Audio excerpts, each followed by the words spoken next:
All right, so we're back. And today we're going to do something a little different. Oh, Yeah, wow. we're going back to Diagon Alley. Okay.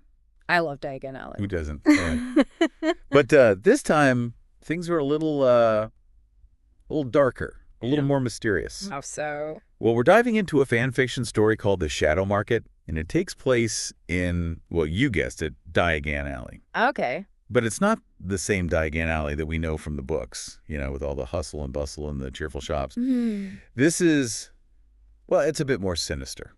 Interesting. I'm intrigued. So what's different? Well, the story starts by describing this, palpable tension hanging over the street. It's the same shops and landmarks, but the author describes them in a way that makes your skin crawl. Yeah. Yeah, I get it. Like the alley itself is kind of warning you that something's off. So who do we meet in this creepy Diagon Alley? So we meet Dean Thomas. He's a successful artist now, and he's come back to Diagon Alley looking for, I guess you'd say, inspiration. Okay.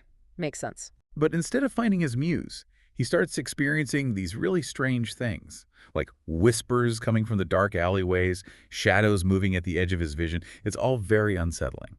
Ooh, spooky. Is it real magic, or is he just letting his imagination run wild, do you think? That's a good question. It makes you wonder, right? Is it the alley or is it just Dean? And then it gets even weirder. What happens? Well, he stumbles upon this hidden passage, like a doorway, completely tucked away from the main shops and crowds. Okay. A hidden passage. That's classic, right? I see those in fantasy and mystery stories. It's like a portal to the unknown or something. I know, right? And at the end of this passage, Dean discovers something truly bizarre. A hidden market, shrouded in shadows, with these really disturbing wares and patrons, like shrunken heads and vials filled with glowing substances. It's a far cry from Weasley's Wizard Wheezes, that's for sure. Wow, shrunken heads, glowing substances. Sounds like something straight out of Nocturne Alley, but maybe even worse. There's dark magic involved. Exactly. And Dean immediately feels that something is wrong with this place. He's terrified, but also strangely drawn to it. It's this weird push and pull. That's interesting, isn't it? The whole idea of forbidden knowledge and dangerous magic, that's always been a part of the wizarding world. But it makes you wonder, what could be so tempting about this market? Well, it turns out that this shadow market, as it's called, might be connected to something even bigger than just Dean's strange experiences. Oh. Like what? Remember Seamus Finnigan? Dean's friend from Hogwarts? Yeah, well, he's an Auror now, basically a wizarding detective. And he's investigating a series of disappearances, witches and wizards vanishing without a trace. Oh, wow. And the only clue left behind at these scenes is a strange metallic scent. Okay, so that's pretty creepy. Do they think it's connected to this shadow market? That's what Dean thinks. He tries to tell Seamus about it, but Seamus is skeptical, right? I mean, I get it. A secret market operating right under everyone's noses in Diagon Alley sounds a bit far-fetched. I know, right? But Dean is convinced. He becomes obsessed with this market, even has nightmares about it. He starts to feel like he's being watched, like the market is calling him back. It's like the more he tries to forget it, the more it consumes him. It does sound a bit like the market itself has a hold on him, and I'm guessing his obsession doesn't help Seamus's investigation, does it? Not exactly. But Seamus, being the Auror that he is, starts doing some digging of his own. Good for him. You don't want to mess with an Auror. So what does he find? He stumbles upon some ancient texts, and they talk about a legendary shadow market. So this isn't just some random hidden spot then. This market has a history. It seems that way.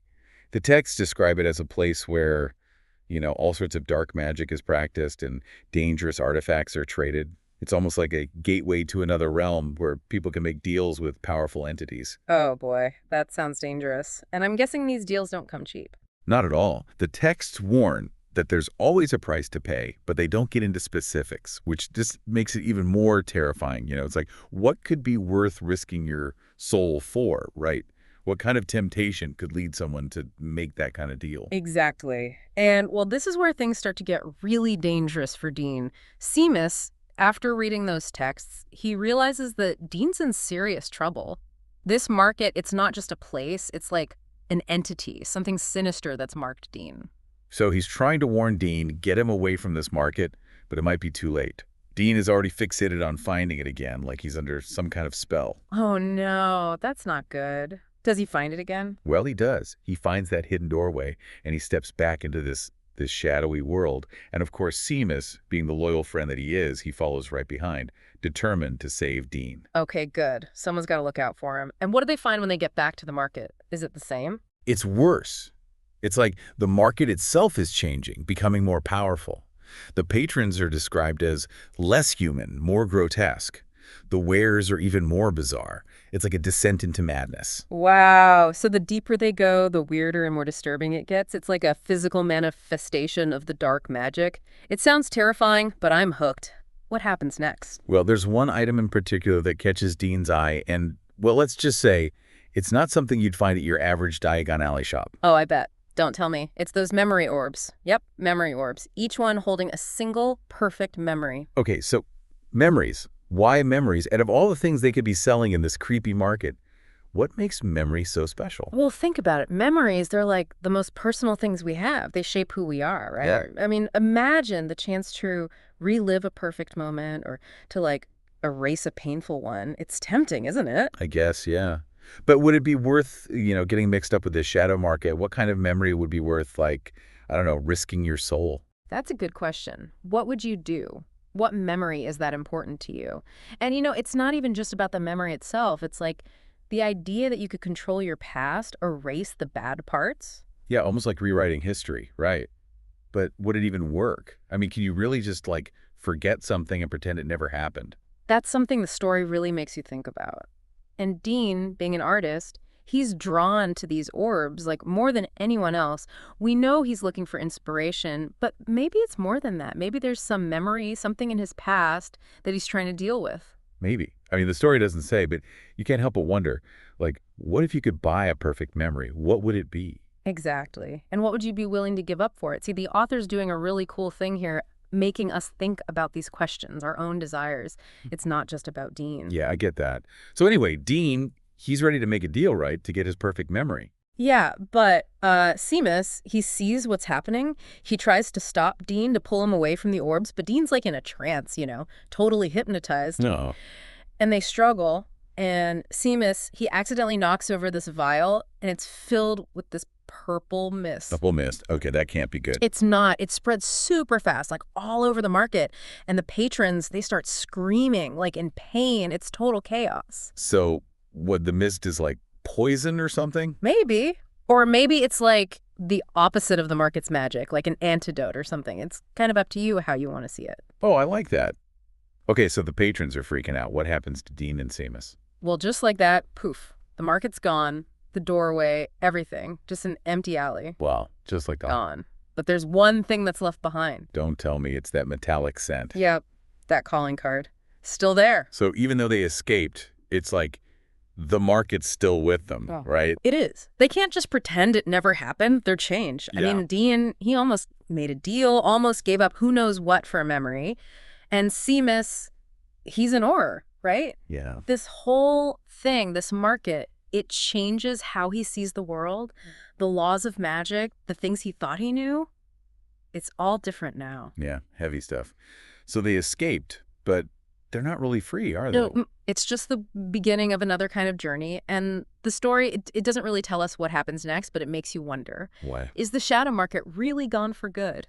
Or is it just waiting, hidden somewhere, ready for the next person to stumble through that doorway? It really makes you wonder just how much we don't know about the magical world, right? I mean, if something like this shadow market can exist, what else is out there? Yeah, it's kind of like, even in a world like Harry Potter's, where everything seems so, I don't know, well-defined, there are still these dark corners, these mysteries. Exactly. And I think that's what makes this story so compelling. It takes those little hints of darkness we see in the books, like Nocturne Alley, remember? Oh, yeah. Oh, yeah. And it just like explodes them into this whole hidden world. That's what I love about fan fiction, It lets us explore these possibilities, like, what if there was a place where you could buy and sell memories?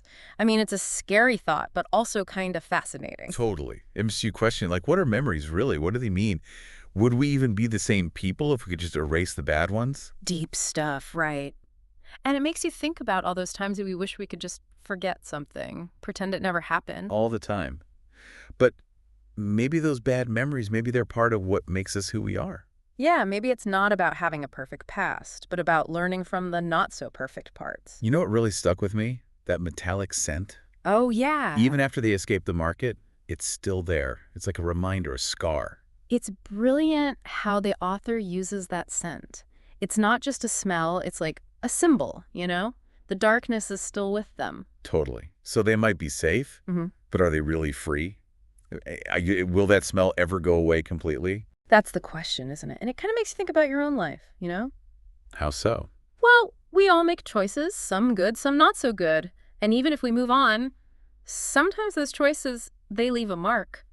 Like a shadow. Whoa! I like that. Our own shadow markets, huh? Yeah. And maybe it's not about pretending those shadows don't exist, but about, learning to live with them. To see them as part of who we are. Exactly. Well, that's some deep stuff to think about. It is. So for everyone listening, until our next deep dive, keep exploring, keep those questions coming, and yeah, just remember, the most interesting discoveries are often the ones we make within ourselves.